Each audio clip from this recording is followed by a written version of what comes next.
I'll try to give my girlfriend's side here too so it's not too biased. I used to dress like shit. I was perfectly content wearing my gym clothes everywhere and stretch the dress code as much as possible for work.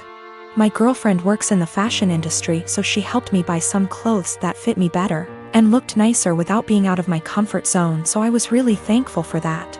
I kept all the same gym clothes, sweatpants, Panama pants, old t-shirts and sweaters and jeans etc., as well as all of my shoes because I figured they'd be fine to wear around the house or to work out because I don't really care how I look for that. I told her she could buy clothes for me if she wants because she knows what I like, which is maybe where I went wrong.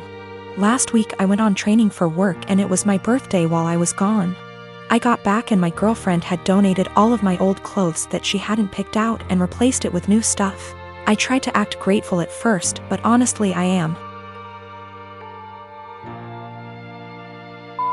pissed off. I don't want to wear shitty stiff jeans that stain the seats in my truck blue, and the running shoes suck for actually running.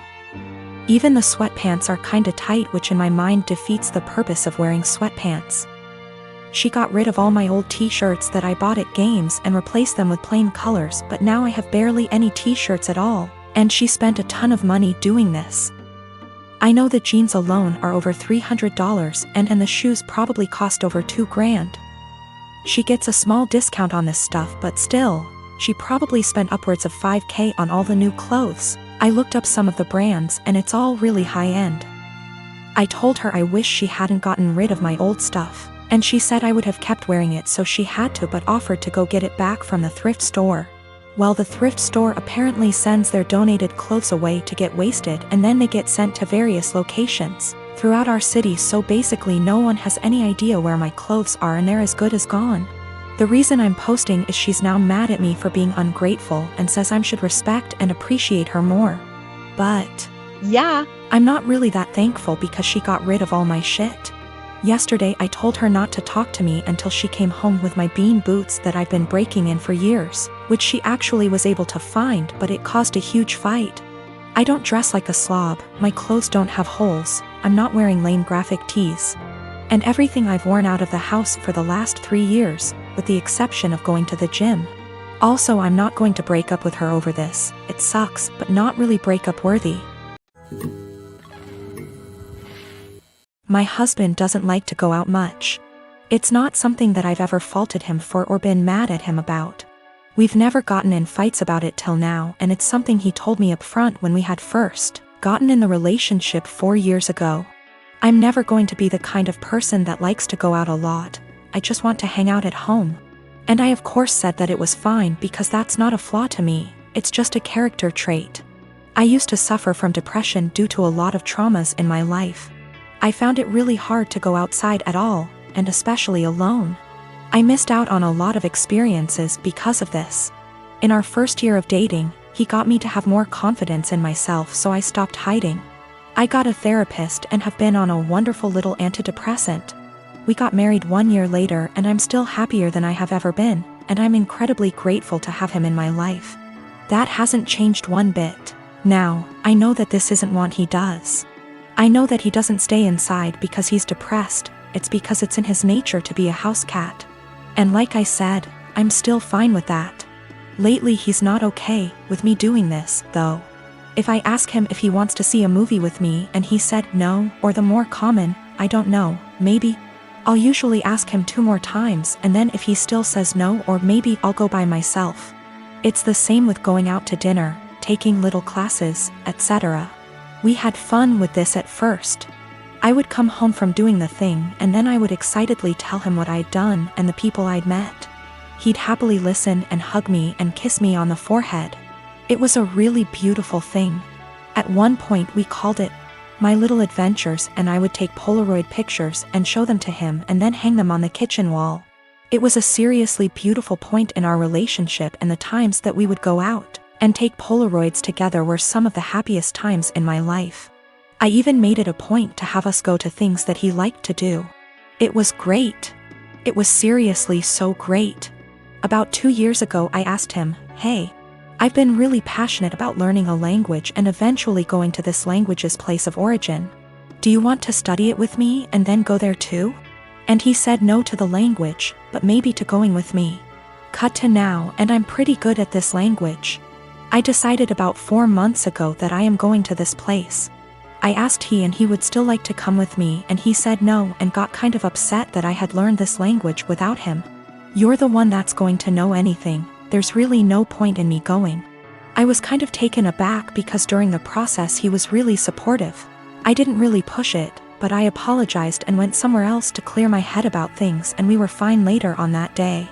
I bought the tickets for me and my mother to go to the place about 4 weeks ago, and ever since then, things have been really tense. If I ask him to do minor things, like come to the grocery store with me, he gets a bit of an attitude. I can tell that he knows this is ridiculous though, because he'll say sorry almost immediately and be sad and quiet the rest of the time. I've tried to talk to him about what's bothering him, but he keeps either saying that it's nothing and he doesn't want to talk about it, or will tell me not to press it and then get mad and leave. I don't know what to do at this point. Our relationship has been so great, but I can feel things being strained.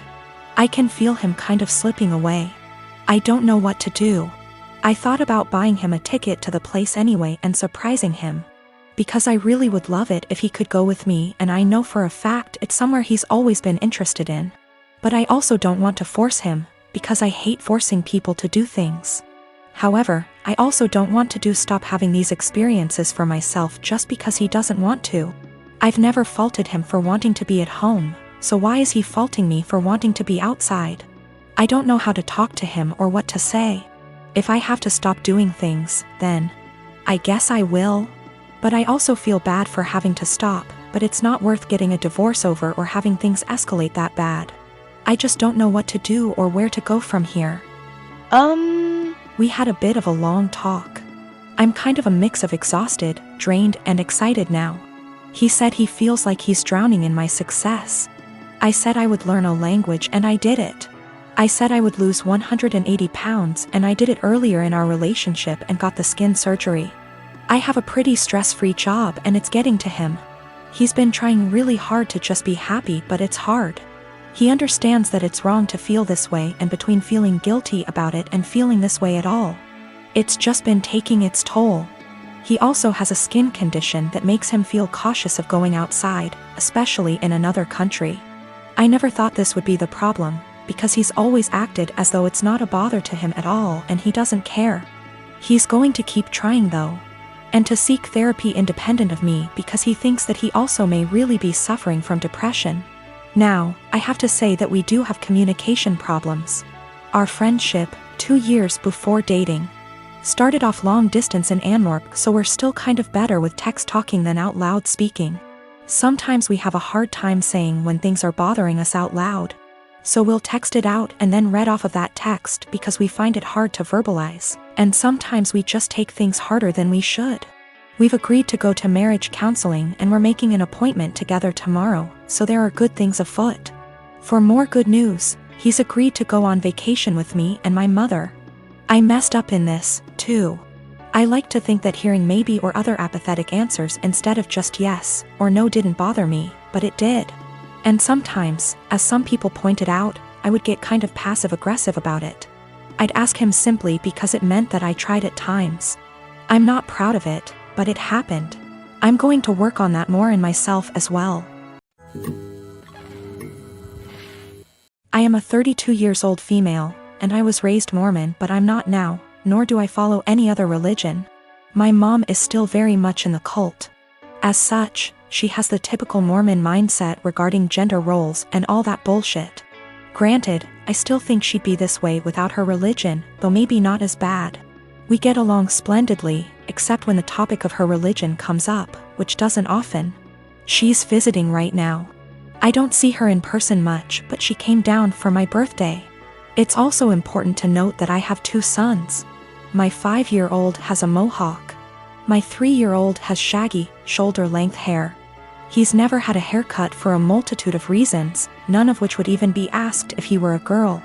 Not long after she got here, she started going in on his hair. This is not the first time she's given her opinion on it. Why don't I cut it? Don't I want to prevent him from being bullied? Or from people thinking he's a girl? Because he hasn't asked and I want it to be his choice. Because he acts like I'm murdering him when I brush his teeth and hair. Because he also flails around like he's having an exorcism, so imagine that with a pair of scissors. Because if someone sees long hair and assumes girl, that's on them, and a simple, he's a boy, corrects it. But mostly it's because I don't want to. She got pissed and said what she really thought, which was, well, I just don't like long hair on boys. Clearly. Yet she has no problem with my other son's mohawk. Guess that's boyish enough for her. And she said it in front of both my sons, which pissed me off. I said the first thing which came to my head, which was, if you have a problem with long hair on boys, I suggest you take it up with your Lord and Savior Jesus Christ. You can start by asking him to get a haircut. Call John the barber. Bruh. If looks could kill, I'd be in outer darkness right now. She steeped in her anger for a while but didn't say anything else. She hasn't changed her opinion, nor will she. But I don't think she wants to get roasted again either, so she won't bring it up anymore. I feel like we're both assholes.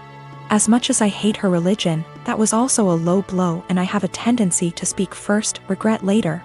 Though I don't necessarily regret my words, I do regret how they made her feel. She is my mom after all. My wife and I have been together for 5 years, married for 4. She had a bad marriage before me and had a child. I had no problem stepping up to the plate to help her raise her child. The father wants nothing to do with my wife or his kid. To the point, I had 2 friends that I've had since I was 16. They were both female and I had dated one of them for 4 years, but we split up agreeing that we made better friends than an actual couple. This never happens in real life apparently. She's always been my go for advice, and I made our friendship 100% transparent for my wife when we first met, and never did anything. Out of habit, my friend and I still said we loved each other, but more of a platonic love. We both loved our current partners and never wanted anything between each other. However, after a few years this took a toll on my wife and she asked me to stop telling her that I loved her. So I explained this to my friend and she said she understood and would have no problem doing so.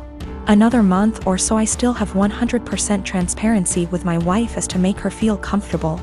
I got deployed and my friend had just had her baby and asked me if I wanted to FaceTime to see her. I said yes, naturally happy for her and her husband. After a nice chat and meeting her new son, I got a call from my wife a few days later asking if I had talked to her KN FaceTime. I told her that I had and why, also telling her what we had discussed. My wife then didn't talk to me the rest of my deployment. When I got home I explained that I was sorry it hurt her feelings and wanted to make things better. She told me to never talk to her again. I tried to explain that it was just a friendship and that neither of us wanted a relationship. My wife took it upon herself to call her and tell her that if she didn't stop talking to me forever that she would tell my friend's husband that we were having an affair. She did not tell me any of this. I quickly noticed she had blocked me on everything, including my number. I had no idea what happened, so I confronted my wife and she told me that she was certain I was cheating on her, and that my friend and I were having an affair. She then told me that she had called her and only asked her to not talk to me anymore. I was slightly upset but stood by her decision and held no grudge. I feel like this event led to the breakdown of everything. She started to have no trust in anything I did, constantly going through my phone, and she would constantly lock her phone, or lock herself in the bathroom talking to someone on the phone. She started blaming her job for her unhappiness. I told her that I could pull extra hours at work if she wanted to quit to find a new one. She quickly quit her job and made no attempt to find work again. I was enlisted at the time. She said she hated that I was gone all the time, so I offered to go reserves to be with her more. She said that would fix it. So I got a civilian job that paid decent, but we had to move. The job is stressful and I'm not very fond of being a civilian. She has now come to the conclusion that I need to get out of the military and quit my civilian job, and we to move again, and that's the only way she'll be happy. I feel like I've given up everything for her to be happy. I'm trying to show her the logic that there is no way for us to survive if neither of us works. I love my wife and don't want a divorce, but I feel like she will never be happy and I'm not sure how to fix it. She blames everything on me and says that I'd be happier with someone else, or says she's leaving again.